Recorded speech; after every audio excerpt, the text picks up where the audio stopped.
Tuning Studio Aerodynamic Development Race Optimization (ADRO) has released body kits to finalize the appearance of electric cars Tesla Model 3 and Model Y. They consist of 5 components, but cost $5,500. Such a high price is related to the material from which the components are made, as well as their efficiency. The package improves the smoothness of the machines by almost 5%. The ADRO kit includes a front splitter, door sill plates, a rear diffuser and a boot lid spoiler. They are made from the so-called dry carbon, which is more difficult to process, but stronger and lighter than usual.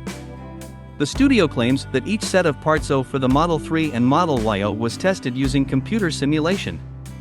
The engineers came to the conclusion that the kits already installed on the electric car reduced their aerodynamic resistance, in the 3 by 3.25%, in the Model Y by 4.4%, which has a beneficial effect on both acoustic comfort and power reserve. Pre-orders are now open, and ADRO plans to start production of the kits this summer. Another body kit for Tesla was presented in April, but the competition Carbon Atelier went the other way.